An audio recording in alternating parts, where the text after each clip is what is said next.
Hai, Assalamualaikum. Salam sejahtera kepada anda di luar sana. Anda sedang menonton Awani Pagi bersama saya Gigi Ahmad dan juga Fizi Azaman. Pastinya pada jam ini kita akan bawakan di tumpuan di astroawani.com. Dan hari ini, Fizi, semua orang pun tertumpu ke lebuh raya utama. Betul. Pastinya semua nak balik ke kampung halaman masing-masing untuk menunaikan tanggungjawab bersama itu undi PRU ke-15 ini. Dan kita dah mendapat khabar bahawa daripada malam tadi sebenarnya sudah berlaku kesesakan di lebuh raya trafik utama yang kita lihat mulai perlahan. Ya, betul tu. Dan orang ramai sebenarnya ada beberapa cara untuk kita lihat ataupun mengelakkan daripada kesesakan itu berlaku. Antaranya, PLAS dah keluarkan jadual perjalanan waktu bila negeri daripada yang nak menuju ke utara pukul berapa kena keluar. Nak menuju ke selatan pukul berapa kena keluar. Pantai Timur pukul berapa kena keluar. Anda boleh saksikan di laman web PLAS. Dan dalam masa yang sama juga kita ingin melihat kepada kesesakan jalan raya yang pada ketika ini pukul 7.32 pagi ini adalah PLAS Traffic ada keluarkan kenyataan-kenyataan tertentu di Twitter. Dan juga kita boleh lihat di situ kemaskini di antara perkara-perkara yang berlaku. Sebagai contohnya pukul 3 tadi ada berlaku kemalangan di 3 km 381 arah selatan dari Slim River ke Berang. Trafik tak bergerak 4 kilo. Jadi sekarang ini daripada 46 minit yang lepas 6.38 pada sekarang ini semua lorong masih lagi terhalang dengan kerja pengalihan sedang dijalankan. Kenderaan ke selatan dilencongkan keluar ke Plaza Tol Slim River.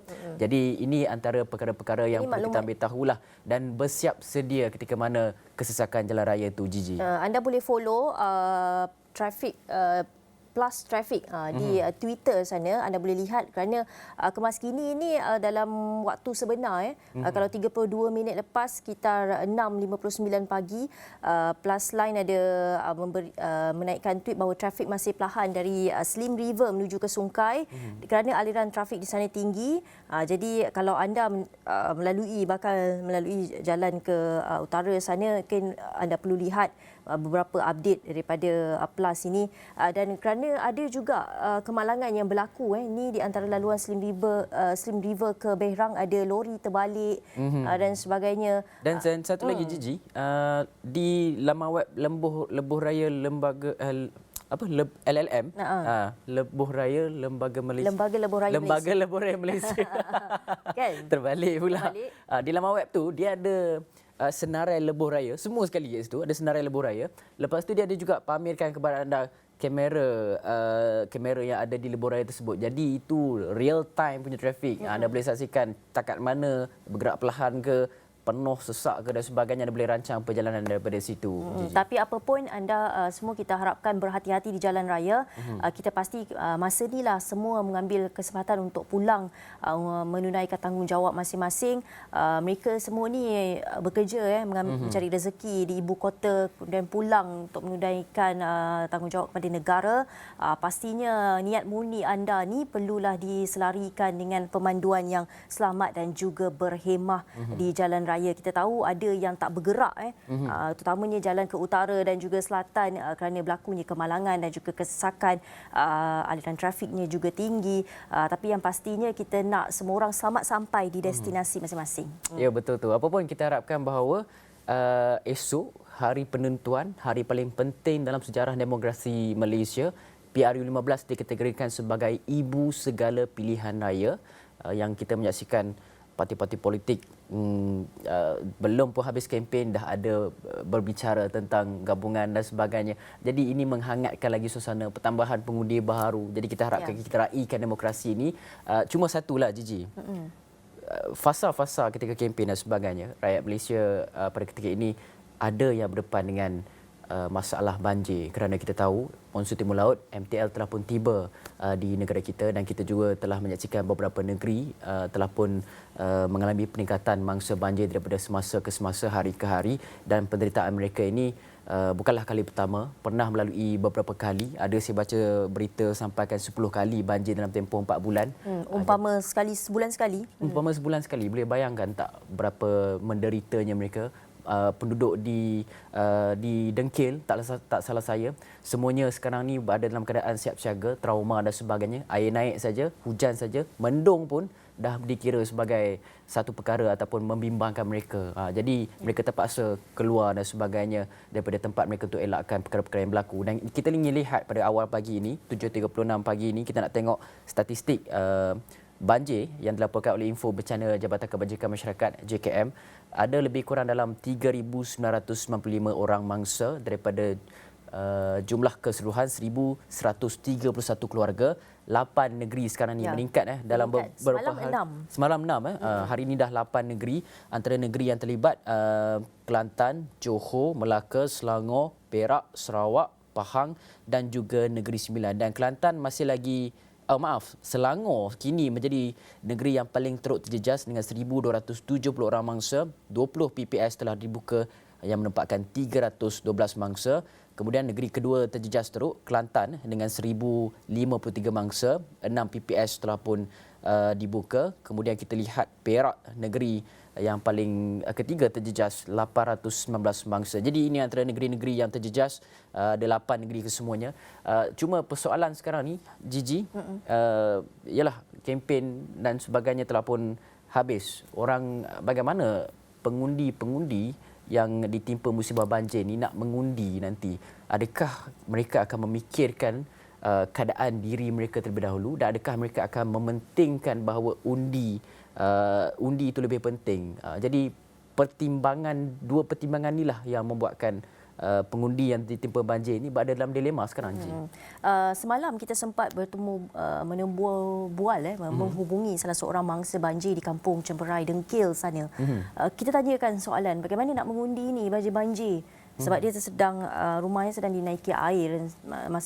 Kalau kita tengok laporan semalam pun, Cemperai, Dengkil merupakan satu kawasan kampung yang paling teruk terjejas semalam. Katanya macam mana nak fikir mengundi dalam keadaan macam ni. Maksudnya apa? Maksudnya dia tak pergi mengundi lah. Tapi apa pun ada gesaan yang dilakukan kepada SPR supaya untuk mempertimbangkan untuk kita tangguhkan, tundakan PRU ni kerana kena buat keputusan segeralah kerana ada beberapa tempat ni dilanda banjir. Itu yang disuarakan oleh Naib Presiden Parti Keadilan Rakyat PKR Nurul Izzah Anwar yang berkata bahawa SPR perlu buat keputusan segera sama ada mahu teruskan atau tundakan PRU ke-15 di kawasan-kawasan yang terlibat banjir. Kerana perkara itu perlu diputuskan berikutan terdapat beberapa kawasan dan pusat pengundian yang terjejas dengan banjir berikutan peralihan monsun timur laut yang melanda negara ketika ini. Kita kena faham bila banjir melanda, kebanyakan PPS akan dibuka di sekolah-sekolah dan juga sekolah-sekolah ini juga merupakan tempat-tempat untuk membuang undi. Jadi saya kira disebabkan itu ada gesaan yang dikeluarkan oleh Nurul Izzah ini berkaitan dengan penundaan PRU ke-15. Betul tu. Cuma sebenarnya Gigi, daripada mula SPR umumkan ada 900 lebih calon nak bertanding. Daripada situ juga kita dah pun keluarkan laporan bahawa mungkin SPR boleh nyatakan, dah dimaklumkan oleh MAP Malaysia pun apa SOP banjir dan sebagainya jika berlaku proses demokrasi itu, hari pengundian dan sebagainya, ada keadaan banjir dan sebagainya. Cuma sampai sekarang ni SPR masih lagi belum keluarkan secara spesifik. Mungkin kita ada pengalaman, tapi untuk pengundi muda kita dah ramai. Jadi ramai yang tak tahu macam mana dan sebagainya. Mungkin boleh keluarkan sekali lagi. Bagus video-video saya tengok bagaimana nak mengundi dan sebagainya dikeluarkan oleh SPR baru-baru ini di laman sosial media. Cuma berkaitan dengan SOP mengundi jika banjir itu kita masih lagi belum nampak. Jadi kita harapkan bahawa SPR boleh keluarkan kenyataan sekurang-kurangnya untuk mencerahkan apa perkara yang mungkin mahu diketahui jika berlaku banjir dan sebagainya. Dan untuk pengundi yang berada di kawasan banjir yang telah pun terjejas banjir beberapa kali, tiada siapa boleh memahami penderitaan yang anda alami pada ketika ini. Dan sebenarnya walaupun ketika mana anda memikirkan keadaan rumah dan sebagainya, tetapi percayalah undi anda itu akan mengubah kawasan anda. Fikirkan bahawa pemimpin yang mana yang paling baik di kawasan anda, dan pemimpin itu jika anda berikan undi dan sebagainya, suarakan keinginan anda untuk memastikan bahawa projek tempatan banjir minta untuk supaya dikaji dan sebagainya, supaya dapat tangani impak ataupun sekurang-kurangnya meminimalkan impak bencana alam akibat daripada perubahan iklim yang telah pun terjadi. Yang pastinya rakyat semakin hari semakin saya kira bijak. Ada juga yang menyuarakan kami tak nak bantuan makanan, kami tak nak bantuan pakaian dan sebagainya ketika banjir ni. Mereka mahukan masalah banjir ini diselesaikan. Mereka sudah penat, lelah untuk menghadapinya hampir macam setiap bulan kan. Kalau di Dengkil sana betul Pak Cik Syamsul yang kami interview tu pun dia kata macam 10 kali setahun kan, umpama sebulan sekali banjir. Jadi ini perkara-perkara yang perlu ditangani. Pentingnya kerajaan yang akan mengemudi langkah-langkah untuk tangani perubahan iklim dan juga masalah isu banjir yang melanda Malaysia. Baik, menjelang esok juga kita lihat keselamatan itu satu aspek yang penting. Kita tak mahu sebarang provokasi berlaku, sebarang rusuhan seperti penamaan calon di Sabah pada masa yang kita lihat hari itu terjadi lagi. Jadi PDRM melalui Ketua Polis Negara telah memberikan jaminan jaminan keselamatan pada hari mengundi nanti, dan PDRM telah menggerakkan pelbagai elemen keselamatan dan beri jaminan bahawa proses penamaan 5 November lepas berjalan dengan lancar walaupun terdapat sedikit insiden terpencil, dan dalam tempoh berkempen keadaan keselamatan terkawal tanpa berlaku sebarang insiden gugatan ketenteraman awam, sekadar bakar bendera, rosakkan vandalisme dan sebagainya, itu berlakulah. Dan PDRM yakin bahawa proses pengundian yang berlangsung akan berjalan dengan lancar dan memberikan jaminan segala langkah diambil untuk pastikan masyarakat dapat keluar menunaikan hak serta tanggungjawab mereka dengan selamat. Itu kata Ketua Polis Negara Tan Sri Krisani Abdullah Sani, memberikan jaminan keselamatan. Jadi keluarlah mengundi beramai-ramai. Ya, keluar mengundi dalam masa yang sama. Bila anda keluar mengundi itu perlu ingat bila pergi ke tempat mengundi itu kena pakai baju yang tidak melambangkan mana-mana parti yang anda sokong. Kedua, anda kalau bawa phone kena tinggalkan di luar. Betul. Pakai pakaian yang sopan. Itu yang pastinya lah kan. Nanti dah sampai-sampai tak boleh masuk pula. Sebab kita jangkakan mungkin akan adanya beratur tu. Mungkin panjang. Tapi dalam masa yang sama juga untuk menaikkan semangat anda waktu-waktu begini, waktu PRU ni ada beberapa saya kira syarikat membuat promosi tawaran menarik untuk undi untuk jari yang berdakwat. Yang pergi mengundi tu. Kita tak dapatlah sebab kita undi pos. Undi pos. Tapi apa pun beberapa syarikat telah pun bagi diskaun, ada yang bagi percuma. Macam T-Life ni bagi 2 minuman untuk RM15 saja dengan syarat anda tunjuk jari berdakwat anda. Begitu juga Maidin bagi bantal percuma kepada pengundi. Menarik sangat. Menarik sekali. Ini mungkin inilah untuk menyuntik semangat. Ya, kan? betul tu. Cuma Jiji, saya tengok adalah jenaka kan dekat laman media sosial dan sebagainya. Saya tengok yang mana yang ada dakwat di satu jari ni kan, untuk para isteri kena berjaga-jaga. Kenapa? Sebab apa? Sebab tengok nanti suami kata keluar mengundi. Lepas tu bila balik tengok tiba-tiba ada lagi 3-4 jari ada dakwat. Inai. Itu jenaka. Itu kena double check kan? Kena double check. Kata mengundi tapi rupanya nikah satu lagi.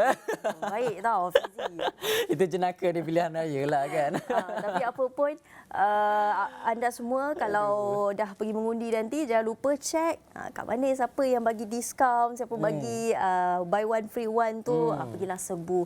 Mungkin boleh beri saya kira kelegaan lah kan. Beratur lama-lama mengundi mungkin dapatlah habuannya. Ya, ini sebagai galakan untuk keluar mengundi, raikan demokrasi secara beramai-ramai. Dan ketika mana kita berikan laporan-laporan dan sebagainya, perlu juga kita waspada dengan pelbagai berita yang menjengah media sosial pada ketika ini melibatkan pelbagai ialah kita tahu memang wujud cyber trooper ni, memang wujud dalam kalangan parti-parti politik yang bertanding, calon-calon dan sebagainya, memang ada. Jadi waspada untuk berita palsu di media sosial untuk tarik perhatian pengundi ini, dan orang ramai diminta untuk kaji, lihat fakta setiap maklumat yang diterima di media sosial kerana ada wujud penyebaran berita palsu. Ini memang daripada dulu sampai sekarang, sejak wujudnya media sosial ini memang ada. Dan kata Menteri Komunikasi Tan Sri Musa, dalam tempoh 48 jam, sekarang dah tinggal hanya beberapa jam, dan cabaran orang ramai adalah untuk tapis maklumat berita demikian dan jangan mudah terpengaruh. Buat perbandingan dan tapisan, jangan terima apa saja yang datang pada saat-saat akhir. Sekarang banyak sangat kan platform, terutamanya TikTok paling saya kira paling berjaya sekali lah. Saya tak install. juga kat sini. Tapi apa pun, banyak parti-parti pemimpin-pemimpin utama menggunakan platform TikTok khususnya untuk menyampaikan hasrat manifesto mereka dan sebagainya. Ada juga influencer ni dikatakan dibayar oleh setengah parti untuk melakukan saya kira berkempen lah untuk berkempen. Tapi apa pun ada, itu terletak pada kebijaksanaan anda untuk menilai di luar sana. Kita lihat ada perbandingan lah, kempen tu macam ada sama je. Seorang expect dah kena bayar ke apa benda kan. Tapi apa pun sebenarnya terletak di tangan kita sebagai pengundi. Kita rasa macam mana, kita tertarik atau tidak tertarik, itu kepada kebijaksanaan anda lah. Ya, yang paling saya suka apa tahu dalam ni kempen kita pada kali ni.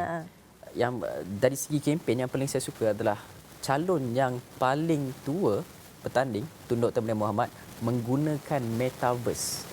Dalam sejarah negara kita tak ada siapa pun calon yang gunakan metaverse ni, dan ini digunakan secara meluas di luar negara seperti Korea Selatan dan sebagainya. Kaedah metaverse yang terbukti berjaya menarik perhatian pengundi. Seronok orang tengok gunakan teknologi baru. Walaupun di usia yang emas, kita patut raikan, bukanlah nak kata sokong ke apa ke, cuma kita suka kaedah pendekatan kepelbagaian tu kan. Kita raikan demokrasi ni. Dan kita pun dah tahun 2022 kan. Baik, kita perlu berhenti rehat seketika. Kembali selepas ni kita akan bawakan lagi rangkuman pecutan terakhir hari ini sebelum esok menjelang PRU ke-15. Berhenti rehat seketika, kembali selepas ini.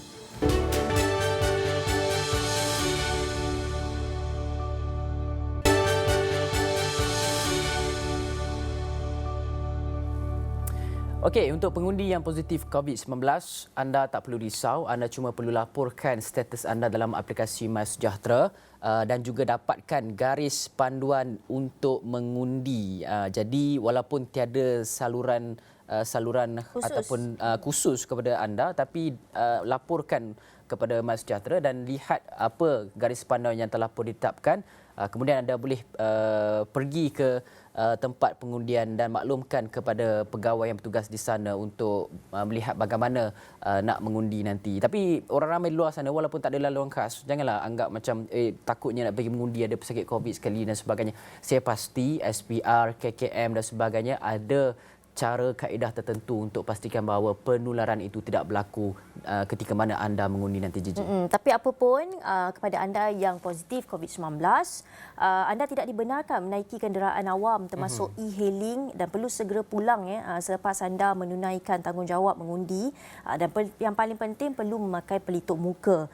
Yang pastinya kita tahu bila waktu-waktu begini adalah penjarakan yang akan berlaku nanti. Tapi apa pun, sekiranya anda positif, anda kena berhati-hati tu lebih sikit lah. Ya, betul. Pastikan anda bertimbang rasa dengan keadaan sekeliling, orang lain yang sihat tu yang datang kan, orang tua misalnya, ataupun ada yang mungkin bawa anak-anak mengundi dan sebagainya. Anda perlu bertimbang rasa lah.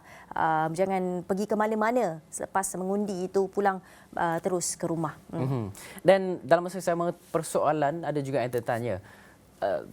Kita tengok di jalan raya, premis-premis dan sebagainya ada ratusan, ribuan dibelanjakan untuk membeli bendera, sepanduk, poster calon yang bertanding dan sebagainya. Tapi ke mana semua tu pergi selepas pilihan raya umum yang ke-15 ini berlaku? Apa yang saya pernah tengok, kebanyakan bendera ni diorang tampal, diorang buat tutup lindung reban ayam dekat kampung-kampung kan. Kalau kat warung tu diorang ambil, diorang buat macam penghadang lah untuk bagi tak mau panas sangat dekat warung tu. Jadi tapi ini laporan daripada Bernama menyatakan bahawa kebanyakannya ini akan menyumbang kepada pertambahan sisa pepejal. Yang dalam masa yang sama juga ini akan menambah sumbangan dan juga kitar semula. Ini boleh juga dikitar semula bendera-bendera ini dan sebagainya. Jadi dalam masa yang sama juga kita perlu kurangkan pembaziran sewaktu pilihan raya kerana pakai dalam tempoh 2 minggu je. Jadi ini akan melihat kepada banyak lagi sisa pekerja yang disalurkan. Janganlah kita buang dalam longkang dan sebagainya. Ini salah satu punca banjir juga, kena ingat. Bendera-bendera ni semua ni. Betul, kain-kain ini semua boleh dikitar semula kerana ada banyak saya kira pusat-pusat untuk memang mengambil jenis kain, baju dan sebagainya untuk digunakan semula. Sebab kadang-kadang bendera ni, bendera susahlah pula kita nak cakap guna semula kan. Walaupun saya tengok dekat TikTok tu ada yang guna buat dress. Tengok tak? Buat dress saya tak ada kreativiti tau yang dibawakan oleh setengah netizen tu. Bendera-bendera ni dia cantum-cantumkan jadi dress. Jadi dress. Ada dress BN, PAS dan sebagainya. Tapi kreatif. apa pun sebenarnya benda ni ataupun bendera-bendera ni boleh dikitar semula kerana saya kira fenomena perang bendera ni sejak kita kecil lagi isunya telah pun diperdebatkan. Kalau saya kecil-kecil tu saya bacalah ada parti yang gagal menurunkan bendera mereka walaupun sudah habis PRU. Itu sebenarnya isu berulang. Jadi kita harapkan semua dah tahu peranan masing-masing. Selepas PRU turunkan, boleh bawa boleh simpan, mungkin boleh guna untuk next PRU ataupun mana tahu kalau ada PRK kan dan sebagainya ataupun boleh kita semula kerana sistem sisa bahan pepejal ataupun sisa kain ni sebenarnya paling banyak sekali terkumpul di seluruh dunia tu. Ya, betul tu. Okey, kita nak beralih kepada apa muka hadapan berita-berita untuk hari ini. Kita lihat di sinar harian terlebih dahulu. 4 iltizam untuk Malaysia. PM gariskan 4 iltizam ataupun lebih kepada ikrar lah untuk rakyat Malaysia jika diberi mandat pada PRU yang ke-15. Dan ini satu padukan rakyat Malaysia, 2 subuhkan kemakmuran ekonomi, pelihara khususnya agama Islam tanpa meminggirkan agama lain, memperkasa integriti dan juga tadbir urus negara. Ini antara iltizam calon Perdana Menteri daripada Barisan Nasional tu, Gigi. Ini macam ikrar lah, nazar lah daripada Datuk Seri Ismail Sabri Yaakob. Baik, kita ke The Star. Final push. Ini merupakan saya kira merujuk kepada hari ini hari terakhir. Apa mungkin saya kira taruhan yang diberikan oleh parti-parti di luar sana yang bertanding. Pastinya bagaimana hari terakhir ini, pesyutan terakhir ini boleh menambat hati pengundi. Ya, betul tu. Gambar orang muda semua depan tu. Ada perlu kita tahu daripada umur 18 sampailah umur 39 tahun ni mewakili lebih daripada 50% pengundi. Jadi mereka ni boleh dikatakan sebagai kingmaker dalam PRU yang ke-15 ini. Berapa juta kenaikan pengundi? Separuh daripada 11 juta jadi sekarang 21 juta. Okey, baik. Kita nak pergi kepada berita harian.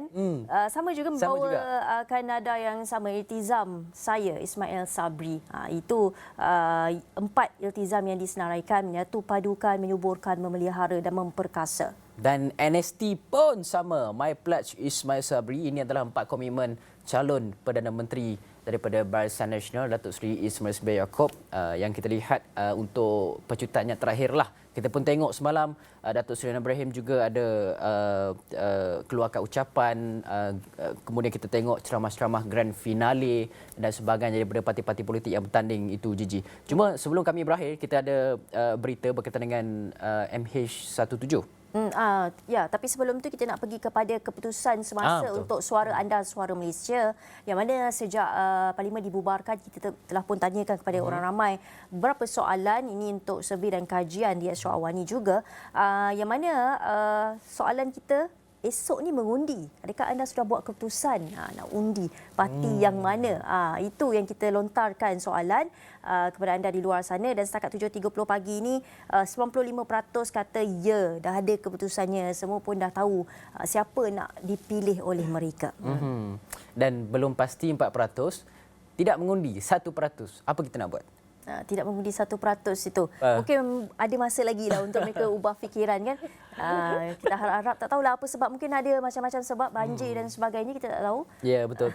Okey, kita nak pergi kepada berita MH17. Semalam kita lihat Mahkamah Daerah The Hague pada Khamis jatuhkan hukuman penjara seumur hidup ke atas 2 warga Rusia dan seorang warga Ukraine selepas mendapati mereka bersalah atas pertuduhan menembak jatuh pesawat Malaysia Airlines MH17 pada 2014 serta menyebabkan kesemua 298 penumpang dan kru terbunuh. Mereka ialah dua warga Rusia, Igor Girkin dan juga Sergei Dubinsky serta warga Ukraine Leonid Kralchenko. Dan hakim telah pun membacakan penghakimannya turut memerintahkan tiga lelaki itu bayar pampasan lebih 16 juta euro kepada ahli keluarga Malaysia itu. Dan sekurang-kurangnya hukuman mangsa ini, Malaysia. Sekurang-kurangnya keputusan ini dapat memberikan, saya kira, membela nasib mereka yang kehilangan keluarga. Kita tahu ramai rakyat Malaysia yang kehilangan keluarga akibat pada tragedi jatuh pesawat MH17 ini ditembak jatuh. Gempa ketika itu, saya masih ingat lagi momen-momen berkenaan. Saya masih lagi pelajar, terus saya ikuti apa yang terjadi dan sebagainya, tapi kita rakamkan ucapan takziah lah. Tak ada siapa pun boleh gantikan. Bayarlah nilai rugi dan sebagainya, tapi takkan ada yang boleh menggantikan kehilangan seseorang ataupun individu yang kita sayangi itu, Gigi. Baik, itu saja yang dapat kami bawakan dalam Awani Pagi pada jam ini. Jadi kita nak ucapkan selamat mengundi kepada anda di luar sana. Berhati-hati ketika memandu, pastikan selamat sampai ke destinasi masing-masing. Kalau jam, kalau penat, mungkin berhenti tepi dulu. Saya pun nak titipkan pesanan juga. Perjalanan tu. Selepas habis pilihan raya dan sebagainya, kita tengok perpecahan tu berlakulah dalam kalangan kita. Perpaduan kita sedikit goyah akibat daripada politik. Tapi kita kena ingat, lepas saja PRU, kita sebagai rakyat Malaysia pada ketika ini perlu bergabung semula. Yang mana yang jauh semasa kempen, bergaduh dan sebagainya, dekatkan, rapatkan balik ukhuwah perpaduan yang telah pun kita bina selama ini. Jangan disebabkan politik kita terus menyemai kebencian dan sebagainya. Amalkan politik yang baik, proses yang telus untuk kita saksikan ataupun kita angkat nilai-nilai demokrasi dalam negara kita ini. Dan kita harapkan nasihat yang baik, peratusan mengundi akan meningkat untuk PRU yang ke-15 ini. Raikan demokrasi, raikan perbezaan pendapat. Baik, dengan itu saya Gigi Ahmad. Saya Hafiz Zaman. Assalamualaikum dan salam sejahtera. Jumpa lagi.